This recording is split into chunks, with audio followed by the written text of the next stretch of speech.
Hello বন্ধুরা, সবাইকে স্বাগতম জানাচ্ছি আমার হায়ার স্টাডি পর্বের আরও একটি ভিডিওতে।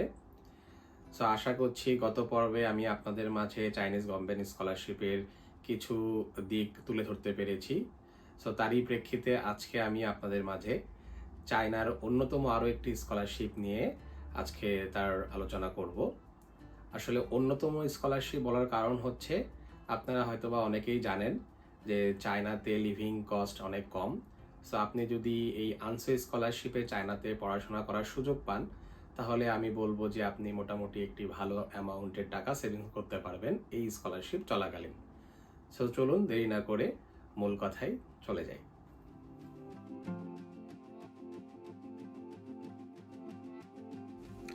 শুরুতেই যদি বলি যে আনসে স্কলারশিপটি আসলে কি, তাহলে বলবো যে আনসে স্কলারশিপটি একটি প্রেস্টিজিয়াস প্রোগ্রাম যা alliance of international science organisation নামে একটি সংস্থা প্রোভাইড করে থাকে, এবং এই সংস্থাটি এই স্কলারশিপের উদ্যোগটি নেয় হচ্ছে 2019 সালে।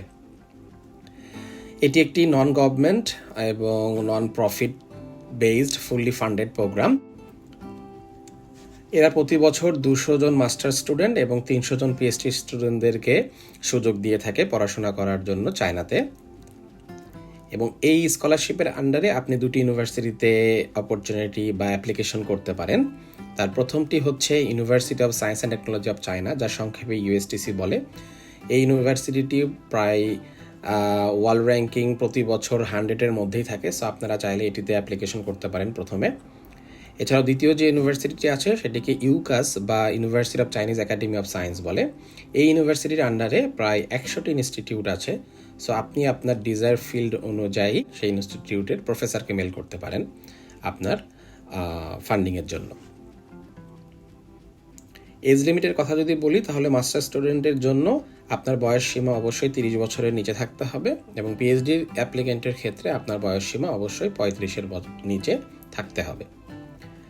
আর ডিউরেশনের কথাও যদি আসি, তাহলে মাস্টার্স প্রোগ্রামের জন্য আপনার 3 বছর সুযোগ পাবেন, আর পিএইচডির ক্ষেত্রে আপনাদের এই ডিউরেশনটা 4 বছর থাকবে। আর অ্যাপ্লিকেশন পিরিয়ডটি শুরু হয় প্রত্যেক বছরের অক্টোবর থেকে তার পরবর্তী বছর মার্চ পর্যন্ত। আপনারা এই 5-6 মাসের মধ্যেই আপনাদের সমস্ত ডকুমেন্টস রেডি করে অ্যাপ্লিকেশন করে ফেলবেন আনসে স্কলারশিপের জন্য।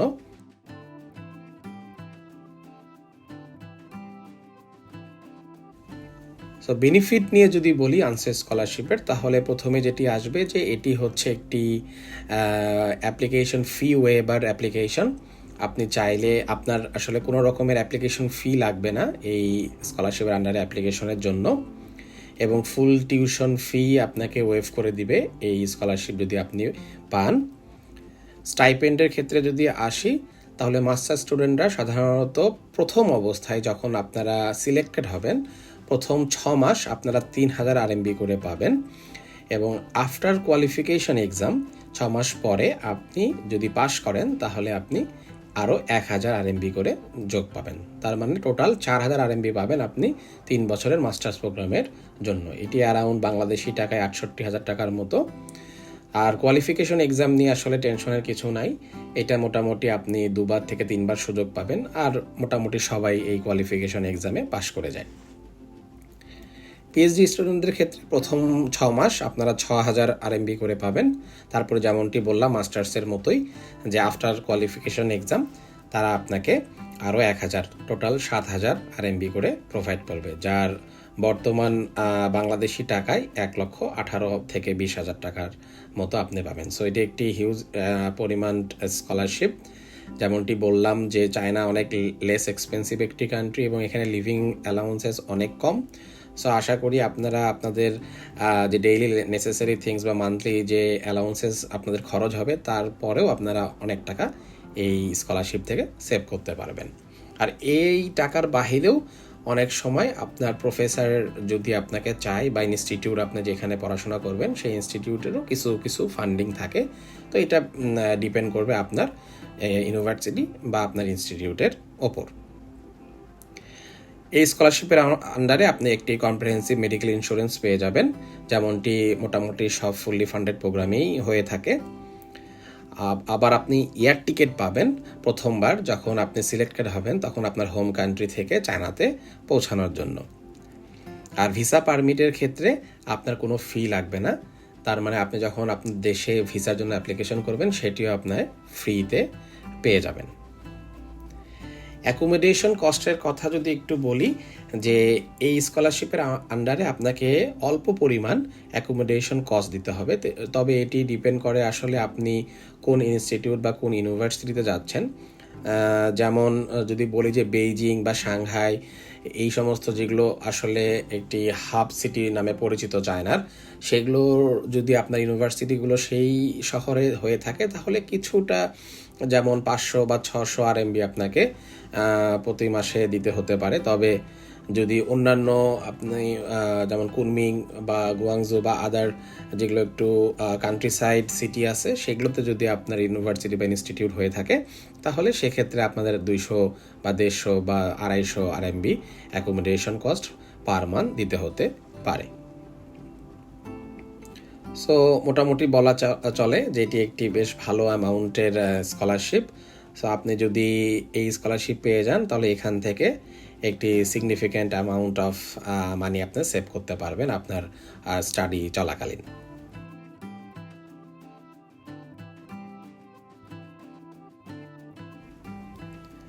সো এবার আসি যে কী ধরনের এলিজিবিলিটি থাকলে আপনি স্কলারশিপের জন্য অ্যাপ্লিকেশন করতে পারবেন।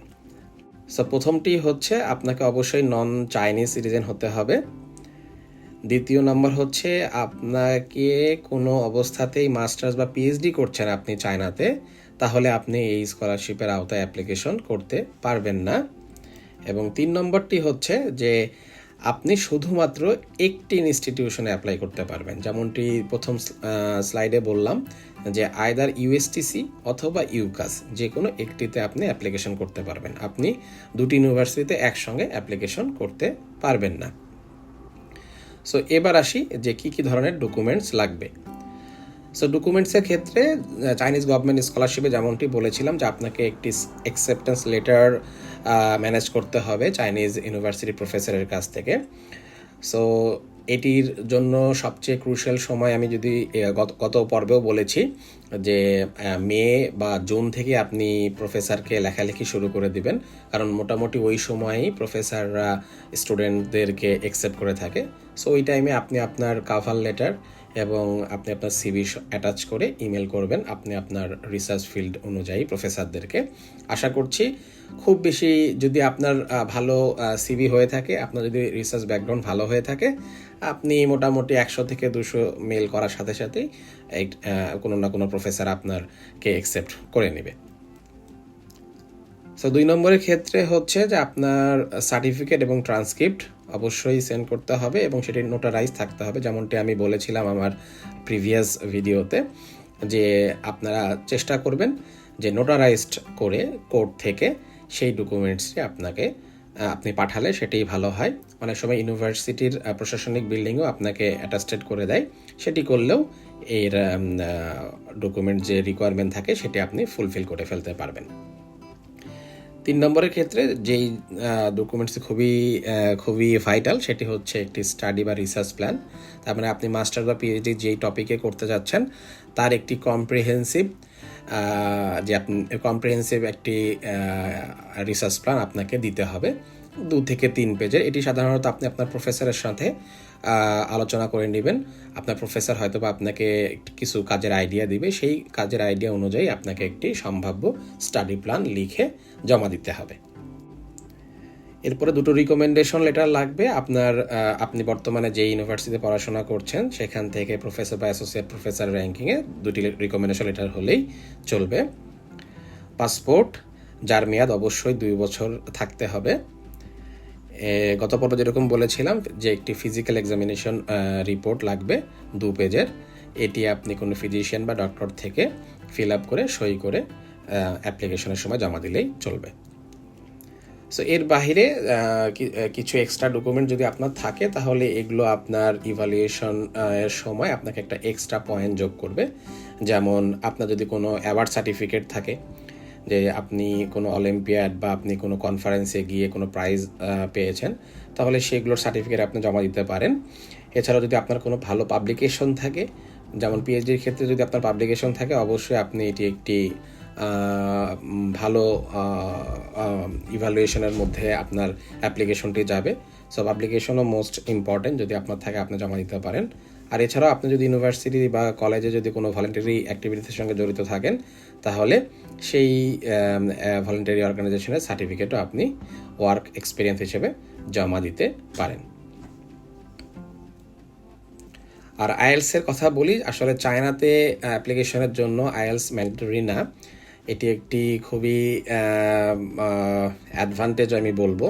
তো আপনারা যেই ইউনিভার্সিটিতে পড়াশোনা করছেন বর্তমানে, সেখান থেকে একটি মিডিয়াম অফ ইনস্ট্রাকশনের সার্টিফিকেট নিয়ে নিলেই আপনার ল্যাঙ্গুয়েজ যেই প্রফিসিয়েন্সির যেই রিকোয়ারমেন্টটি থাকে সেটি ফুলফিল হয়ে যায়। তবে আমি বলবো যে অবশ্যই আপনারা আইএলস দিবেন। আইএলস দিয়ে আপনারা চায়নার পাশাপাশি অন্যান্য দেশগুলোতেও অ্যাপ্লিকেশন করবেন, কারণ আইএলসের স্কোর যদি আপনি এই আনসার স্কলারশিপেও জমা দেন, এটিও আপনার একটি এক্সট্রা পয়েন্ট হিসেবে কাউন্ট হবে আপনার ইভ্যালুয়েশনের সময়।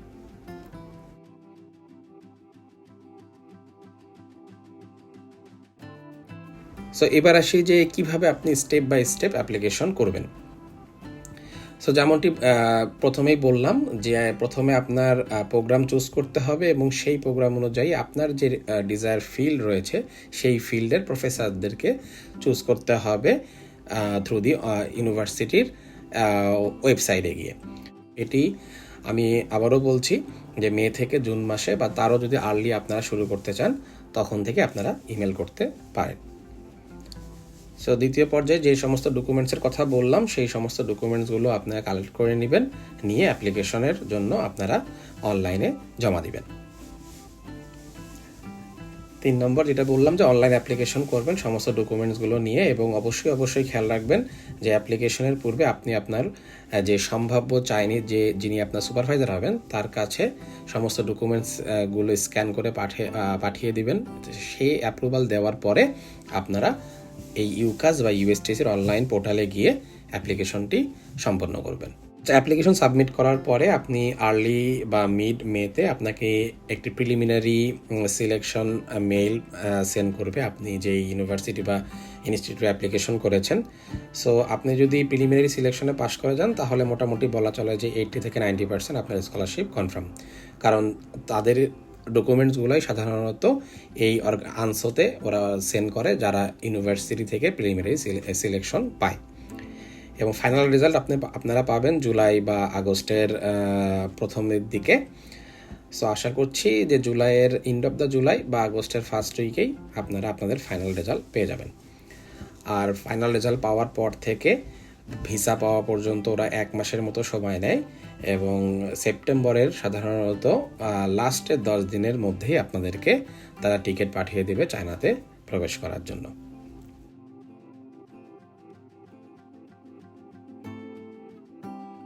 এবারে আসি, আসলে অনেকেরই কিছু কমন প্রশ্ন থাকে বিভিন্ন স্কলারশিপ নিয়ে। তো আনসো নিয়েও অনেকেরই কিছু কমন কোশ্চেন আমি দেখেছি, সেগুলো নিয়ে এখন আপনাদের মাঝে আলোচনা করব। সো প্রথম যেই কোশ্চেনটি থাকে যে আনসো স্কলারশিপটি এক্সটেন্ড হবে কিনা। সাপোজ আপনি মাস্টার্সে 3 বছর বা পিএইচডির ক্ষেত্রে 4 বছর আপনার এক্সিড হয়ে গেল কোনো কারণে, যে আপনার রিসার্চের হয়তো বা রেজাল্ট পাননি, সেক্ষেত্রে আপনারা এই স্কলারশিপটি বাড়াতে পারবেন কিনা। এর উত্তর হচ্ছে যে হ্যাঁ, আপনি বাড়াতে পারবেন। তারা আনসো সাধারণত পিএইচডির জন্য 2 বছর এক্সট্রা সময় দিয়ে থাকে, আর মাস্টার্সের জন্য 1 বছর। তবে এখানে শর্ত হচ্ছে আপনাকে তারা কোনো রকম স্টাইপেন্ড প্রোভাইড করবে না এই এক্সটেনশন পিরিয়ডে। তো আপনি এই সময় আপনি আপনার প্রফেসরের কাছে কথা বলে নিতে পারেন যে তার কোনো পার্সোনাল ফান্ডিং থাকলে হয়তো বা সে আপনাকে দিতে পারে, বা আপনার যে ইনস্টিটিউটে বা ইউনিভার্সিটি যাচ্ছেন সেই ইউনিভার্সিটির কোনো পার্সোনাল ফান্ড আছে কিনা, এটা আপনি কথা বলে দেখতে পারেন। 2 নম্বর যে প্রশ্নটা থাকে যে সুপারভাইজার ছাড়াও আপনি অ্যাপ্লিকেশন করতে পারবেন কিনা।